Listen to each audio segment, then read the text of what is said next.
Welcome again to Arthur Brown Photography. Today I'm going to look at something that's photography related anyway, and that is videography. Now, whilst I'm a keen photographer, I'm also a keen filmmaker as well. I don't have any exotic filming equipment. I've got my Sony CX405 that I'm filming this on. My GoPro. This is a Hero 7. I do have the gimbal actually with it, but it's a bit useless now because this has got built-in stabilisation anyway. I bought the gimbal when I had the Hero 5 or 6. I had both of them anyway. They seem to break regularly, so when they break I tend to trade them in on the next year's model. So, and then my other main camera for video is the Canon. It's a 70D. On this at the moment I've got a Tokina 11-16 f2.8 zoom lens, which has got a good focal length for general work on this. I tend to use it with a neutral density filter as well, so I can keep the aperture wide open. The Canon 70D only has a small, it's got a small flip out screen. It's quite good because you can turn it over and for doing vlog work. But it's quite small and doesn't really, although it's touchscreen, good for touch focusing. It doesn't show a lot else. There's no focus confirmation or zebras or anything like that. So I decided I was going to look for a screen just to sit on top of the camera that runs off the video port on the camera, the DV port. So I noticed I came up on my YouTube feed the other day, a company called CVP, and they were advertising this Portkeys PT5 monitor. It's reasonably low price, touchscreen, seemed to be quite nice, so I decided to buy one of these. So, just a disclaimer here, there's no sponsorship here. I paid full price for this. I have no connection with either the supplier or the manufacturer of these. So I'm going to unbox this and then we'll perhaps look at the functions on it, and then perhaps on another video I'll do a review of how it works out in the field, as it were. Right, this comes in a cardboard box, which opens at one end.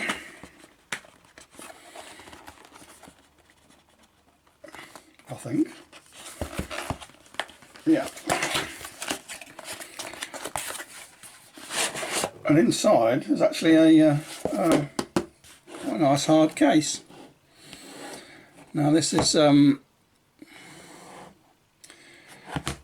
ABS. I think it's a bit like a miniature Pelican case, actually. Model on that idea. Alright, so I'll flip the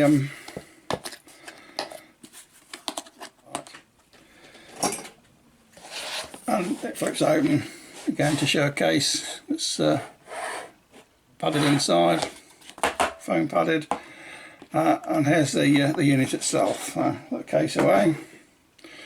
It comes with a shade which acts as a screen protector as well, but it's not in here, so I'll put that away for the time being. Right, so that's the unit, 5-inch screen. It's got a little thing on the bottom for connecting to the hot shoe on your camera, and then on the back it's got battery connections for a number of different batteries, including the Canon E6 type batteries that I use. So I'll whip one of those out and I'll see if it fits. Well, the Canon battery just fits in the shoe on the back here.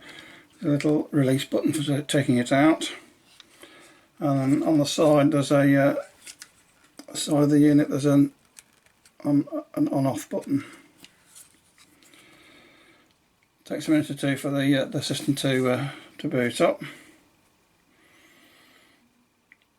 but then you get this initial screen. Give it a tap. Oh, wait till it's booted up. Give it a tap, then you've got some menus along the bottom. You've got brightness, it tells you how many volts you've got in your battery. It's on that HDMI input at the moment, and then you've got plus air, and then you've got loads of different things you can put onto it. So you can have guides on, crosshair, grids. So I presume you can have guides there for, more useful if I read the instructions actually, but if you're using, want to do widescreen stuff. So, but you've got crosshair, grids, peaking, false colour, zebras, underscan. Not sure what that is, I'll have to read the instructions. But you've got waveforms, audio meters, and you can zoom in on it as well. But I think probably the peaking and the zebras and that will be focus peaking and zebras for exposure will be particularly handy for me. So I think what I'll do now, I'm going to get rid of those, and I'm going to read the instruction manual and then plug it into the camera and see how we get on. So I'll switch off for now. There we go.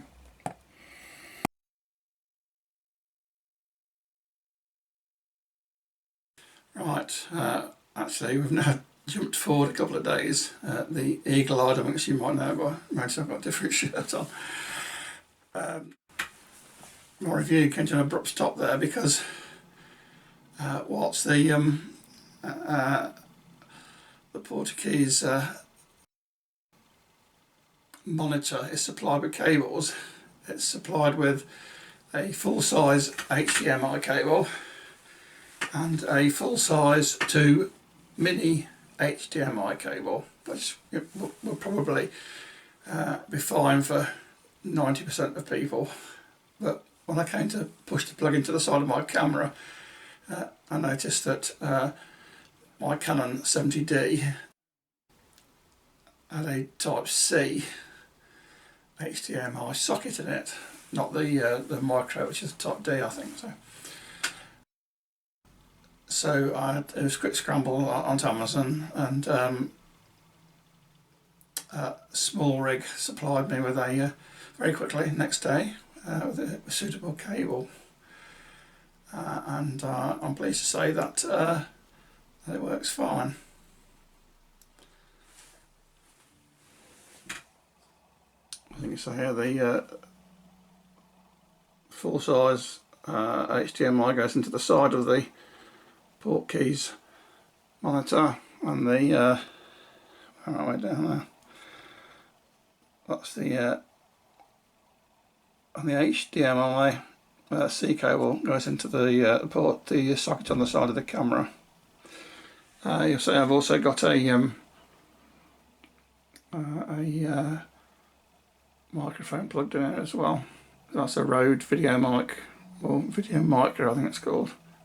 So when we're out without the battery in it, I did have the video mic with the 9-volt battery in, but I kept forgetting to switch it on when I came to record sound. So whilst this may not be such a high quality one, it is powered from the camera, and therefore idiots like me don't have to worry about forgetting to plug it in. Anyway, looking at the monitor today, so I'll just sit on top a little bit. You'll see it's got it's got a nice shiny face on it because you can see my reflection in it. But you can see it's got the hood on it, which is handy if you're outside. So sorry about the wobbly camera work here. I'm just leaning over using one hand. So if I switch that on, that takes a minute or two to warm up. Right, and I'll switch the camera on.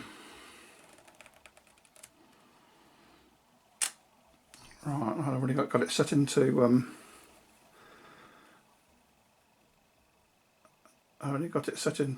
to video mode there, the camera. So you can see straight away that there isn't a totally clean output on the 70D. You can cycle through the HDMI output, so you can get, if you see in the camera screen, a bit more information there. You can get histograms. I think there's even a level there somewhere. If you keep pressing that, you do get a clear output, apart from the autofocus bars, which they disappear if you go into manual focus. Now, you know, I'm not webcasting, so I don't mind having the autofocus bars there when I'm recording. So now the monitor here does have lots of functions on it. Right, so oops, not my tripod then. Now the one I'm using at the moment is, you can see those green lines. Now that, you know, I tend to edit some of my stuff in 2.35 or 2.4 to 1. So I've just got some green guides there showing me what will be in the frame if I'm using a 2.35 to 1 aspect ratio. Right, that's the camera just switching itself off, because if you don't start recording, it turns off after a while. But so far I'm quite pleased with that. The only modification I have to make to my rig, you'll see that I've got, I mean, try to put it in. I've got this rig here with a handle. A handle there. I just had to put an extension on my microphone holder because it conflicted with the position of the HDMI cable. But I got this spare isolation mount anyway, so I know it's had to go upside down to fit, but that's the way the sockets and the screws ended up. But that's fine. Right, there's quite a lot to learn about this this monitor yet. It's got quite a lot of controls in it, and it's got things like zebras for under and overexposure. It's got bright lines for in and out of focus, and a dozen or one other functions which I'm going to be looking at over the next couple of weeks. Next week I'm actually going away on a photo trip for the first time in a long time. Off to North Yorkshire to Robin Hood's Bay to do some filming and some photography. So providing we can avoid the folks with COVID, we should be alright. So, it's quite a big occasion for me, this, really, because I've actually been locked down for more than 2 years actually, because I started cancer treatment before COVID arrived, and I was already in isolation for that. So actually this is the first time I've been further than just up the road in many months. So I will be doing some filming and probably produce a video showing the wonderful photographic delights of North Yorkshire. And as I get used to this Portkeys monitor, I will do some more posting about the functions. At the moment, for a budget monitor, it's looking pretty good. Well, I hope you enjoyed that, and look out for my next video. And goodbye from Arthur Brown Photography.